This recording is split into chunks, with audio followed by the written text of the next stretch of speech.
Hello, I'm Dr. Simon Fryler, consultant in clinical neurophysiology. Welcome back to the channel. In this video, I'm going to be doing a follow-up to my video on benign fasciculation syndrome and muscle twitching. So about 8 years ago, I produced a video discussing this, link above, and of course it's been due for an update for quite some time. Unfortunately, the reason I haven't been able to do that is because it remains under research, and essentially our understanding in terms of the science and the treatments remains pretty similar. Now unfortunately, some people who are particularly affected by this get very worried about it, and so therefore I would like to try and address some aspects of this for you, because for those who are particularly worried about it, and it tends to wind up being a worry with regard to MND, the good news is if you're watching this video, you almost certainly don't have it, and I'm going to be explaining why you don't have MND.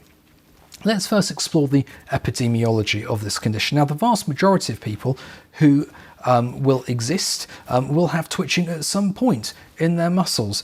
And as with any condition, some people may be more affected and some people will be less affected, but the vast majority of people will only be mildly affected by this. And because of that, they'll hardly ever go and see a health professional about it, and therefore trying to understand epidemiologically how common this is actually very difficult, because we only really encounter people who have more of it rather than less of it.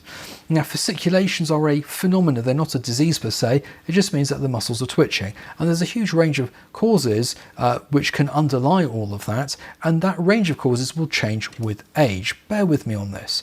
So let's first try and understand how common this is. If we have a look at Google Trends, that can be a useful source of information to see how common something might be searched for on Google. And over the last 5 years, there's been a fairly static interest in benign fasciculation syndrome. It's a relatively searched item. And of course, in the summer of this year, for some reason, lots of people must have been twitching for whatever reason. And there's been a little spike of interest over there in the summer period this year. However, by and large, it's a fairly static level of interest.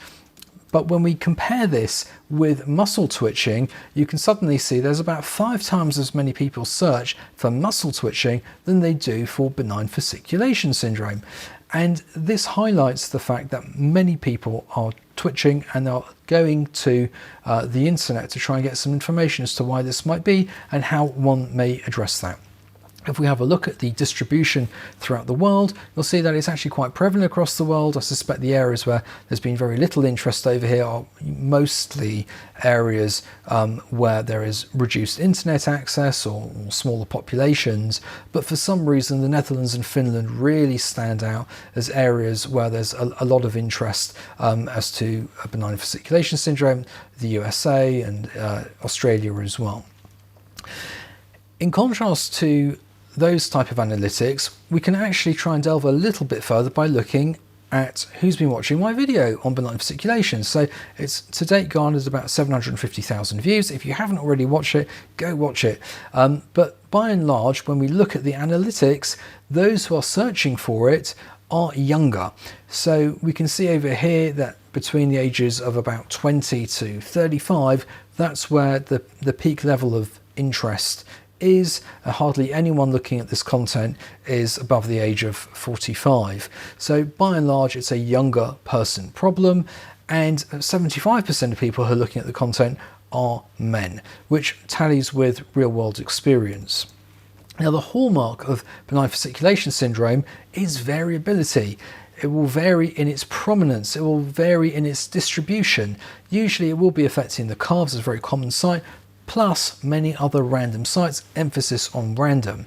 They will fluctuate in intensity, with some periods being more intense than others. It's often worse when people are trying to relax, and very importantly, they get noticed. And that's quite different to the experience when people have MND, which we'll go into in a moment or two. Now, most twitching in older people will be isolated to the calves.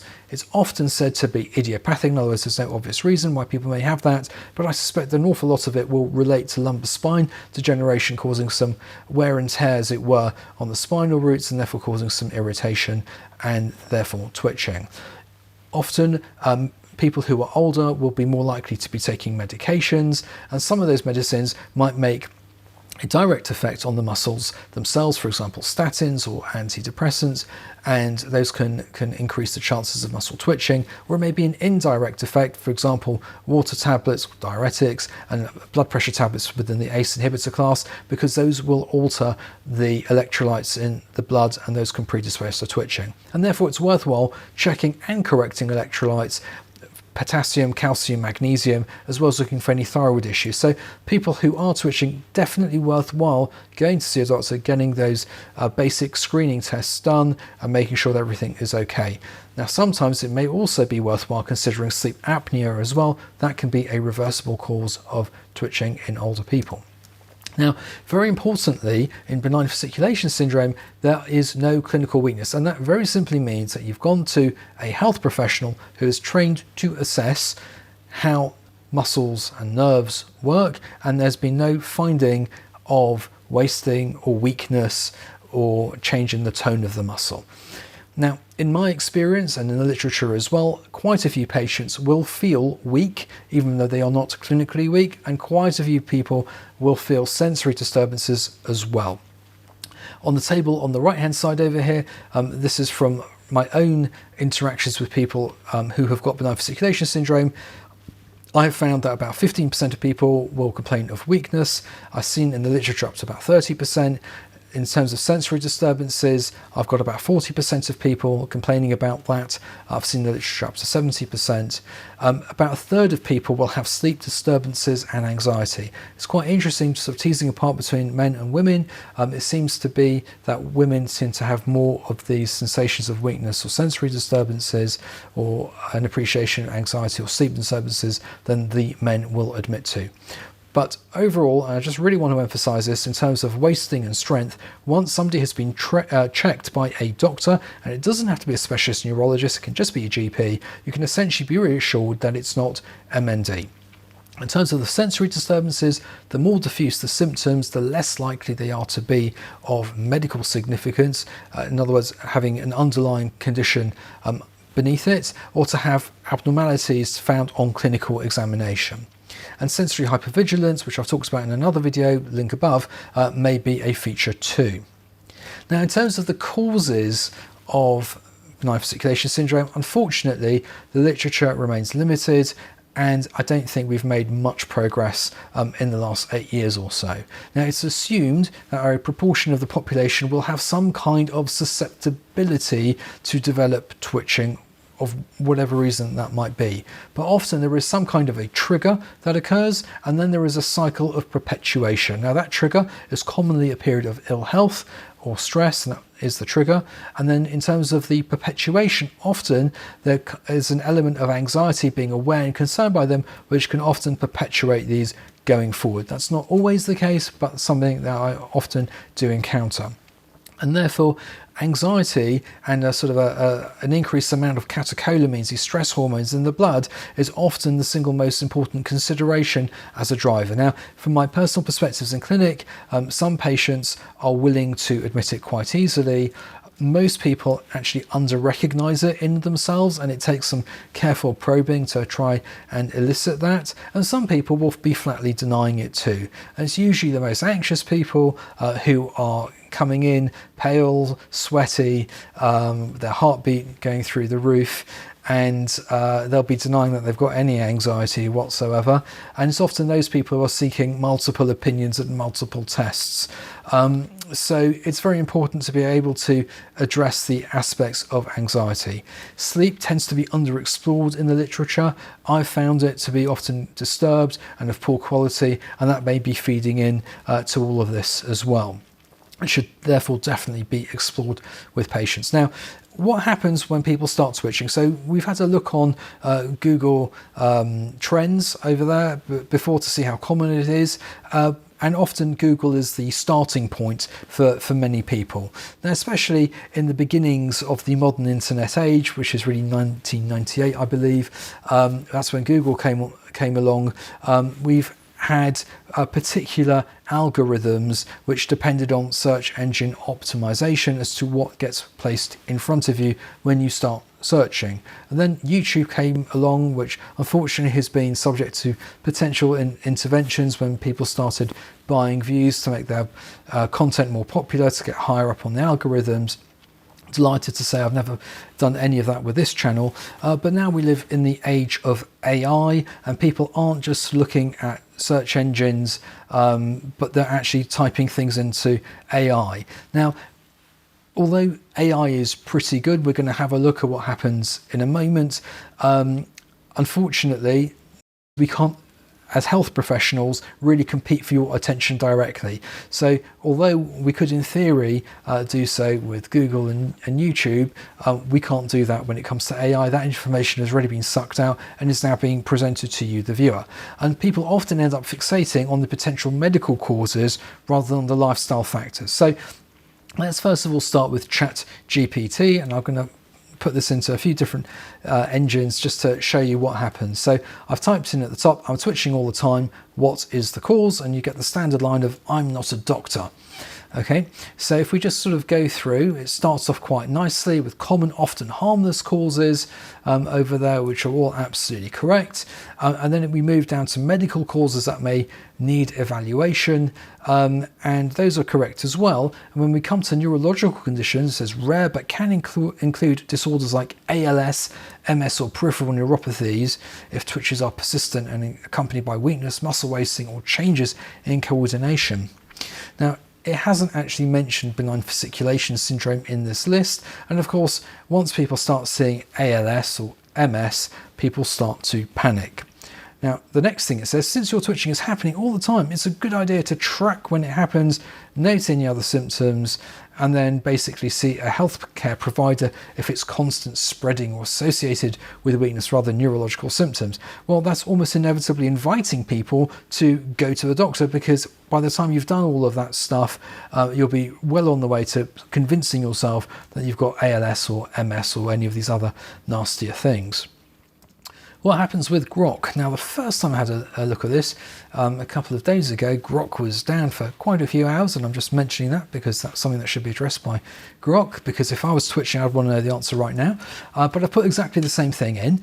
And again, we're going to just go through this. It says the usual caveat of I'm not a doctor. Here's some general insights. And actually, I'm glad it starts off saying benign causes, and it states most twitches are benign. But again, it goes through the lesser things, which are by far the most common causes of all of this. And then in medical conditions, I have to hand kudos to Mr. Musk. Conditions like benign fasciculation syndrome is there, but then of course it starts into ALS and MS, and then thyroid, of course, and I'm sure one of these will start talking about the autoimmune causes. No, maybe not over here. And then when to seek help if twitching is frequent, widespread, or symptoms like muscle weakness, numbness, coordination issues, worth seeing healthcare providers. So again, most people who are looking at this are going to skirt through the benign causes. They're going to start panicking about all these other things, and they're going to wind up seeking healthcare professional time. On Google now, let's see what happens. I'm twitching all the time, what is the cause? And again, it starts off with benign factors, and then it starts moving off after all of this of when to see a doctor. If it's persistent, occurs with muscle weakness, and doesn't go away of its own, again, you're going to be ending up seeing a healthcare provider.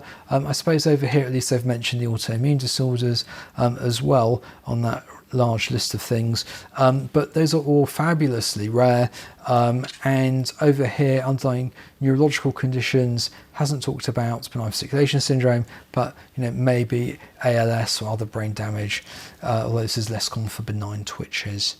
So that's what happens when you do all of that. Now, if you're still watching by this point, let's talk about MND. It's actually rare in general. It's 2 to 3 per 100,000 of the population per year.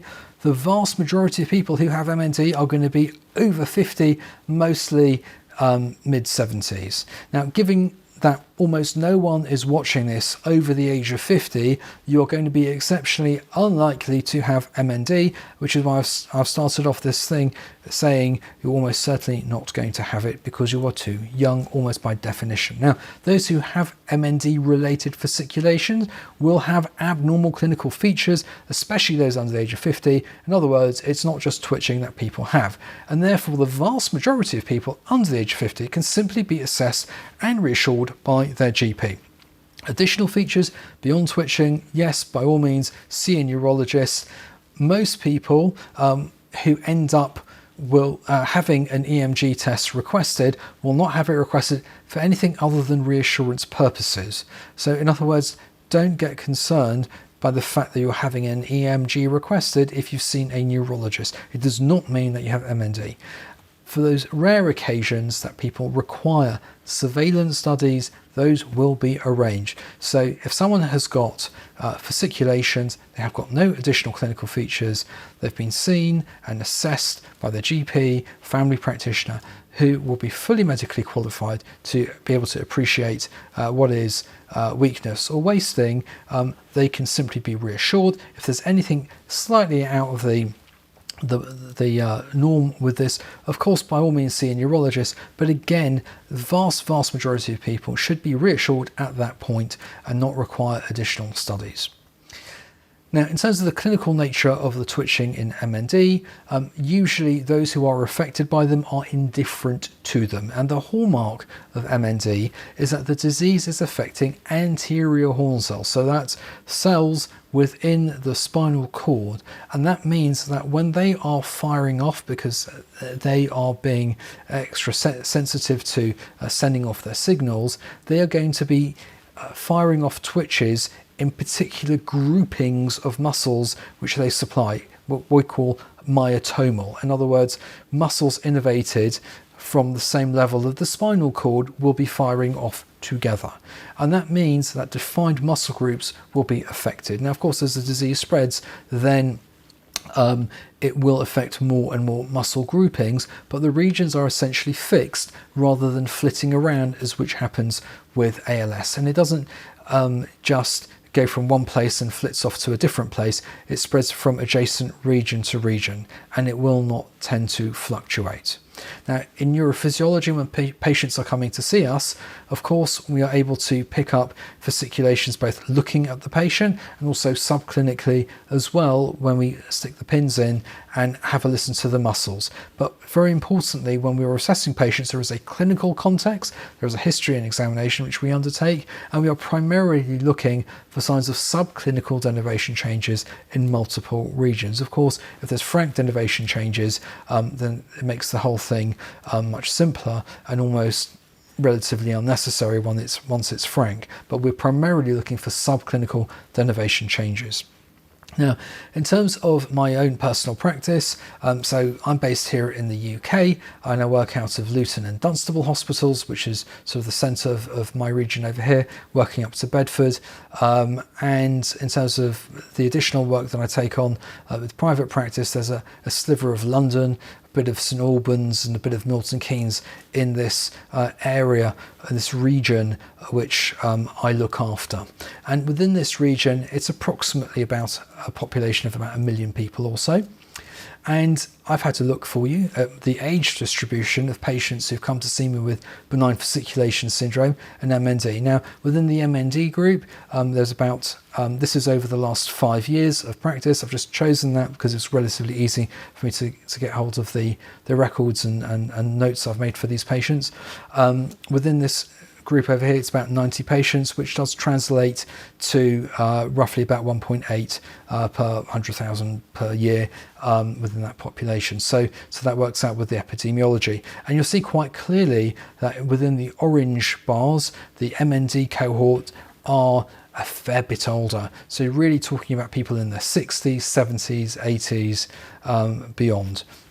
Those who are affected by benign fasciculations, really 30s and 40s, and roughly in the sort of 50 to 60 group, that's where there might be a little bit of crossover of things. And actually, for that reason, I'm always a little bit hesitant about declaring benign fasciculation syndrome above the age of 50. Usually there's something else going on. It does not mean it's MND, but often there are other things going on, which were talked about already before, but that's a zone where there is a bit of crossover between the two. But by and large, those who have got benign fasciculation syndrome much younger than those who've got motor neuron disease, and therefore, as I've said already in advance, if you're watching this video, you're most likely to be in the 30 to 40 category, possibly even the 40 to 50, and you almost certainly do not have MND. Those younger people who did have MND all had additional clinical signs and therefore could not possibly be confused with benign fasciculation syndrome.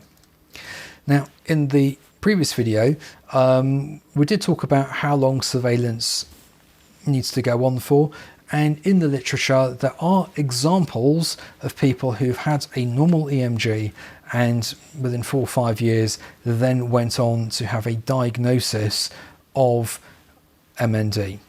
Now, in my personal experience, I've seen a sum total of 3 patients in the last 14 years. That's the entirety of my practice as a clinical neurophysiologist, who first had benign fasciculation diagnosed on the basis of clinical history examination and EMG, and then developed MND several years later. All of those people were over the age of 60. They all developed subsequent clinical abnormalities that were obvious on examination. And therefore, it is completely pointless for those of you who are worried about MND developing in subsequent years, really under the age of 50 at all. And above the age of 60, well, perhaps there might be something there, but it's exceptionally rare, and clinical surveillance is perfectly adequate without resorting to multiple EMGs. Okay, so if you're under the age of 45, under the age of 50, and you're watching these videos, don't worry about it. You don't need to have serial EMGs. It's a total pointless exercise. It just adds more anxiety to your life as you keep going from one person to another person to have these tests repeated. Just have clinical surveillance, perfectly adequate. So just to go back on this particular point of, well, if you've been requested to have an EMG and you're 30, and you're getting worried why it's being checked out, well, benign fasciculations often is first seen in the community.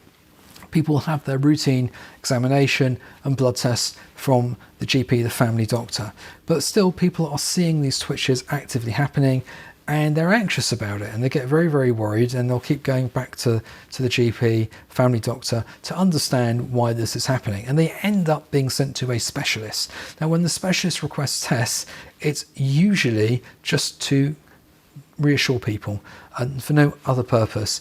Very rarely there may be something else that might be under consideration, as for underlying causes, occasionally with the autoimmune or with the underlying radiculopathies. So there can be reasons for this to be done, but vast majority are for reassurance purposes only. Do not be concerned that, oh, the fact that I've been sent for tests means that I've got MND. It's just simply not the case.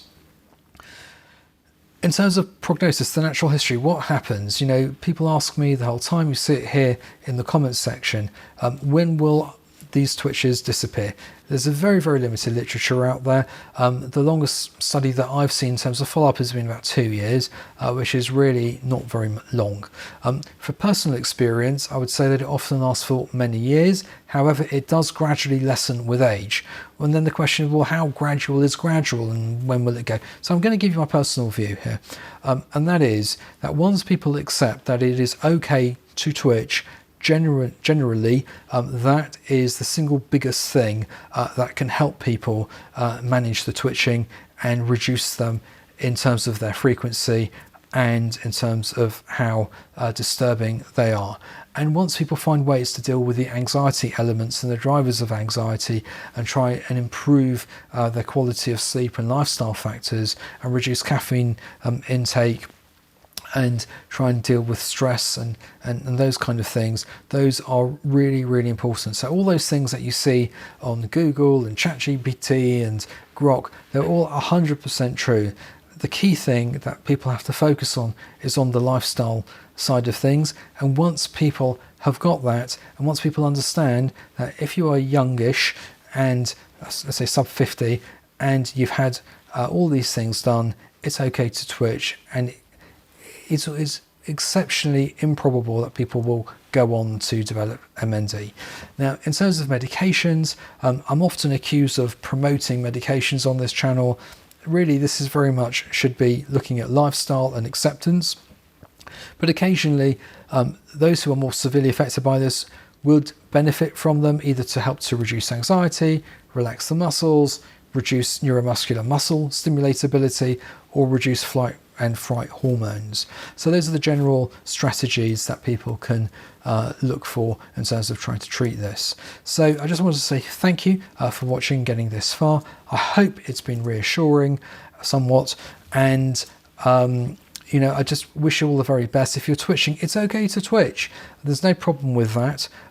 It's only when someone has examined and there is clinical weakness, then that becomes more of a problem, and that needs to be investigated more formally. But for the vast majority of people, I hope you'll be reassured with this, and I wish you very well and all the very best.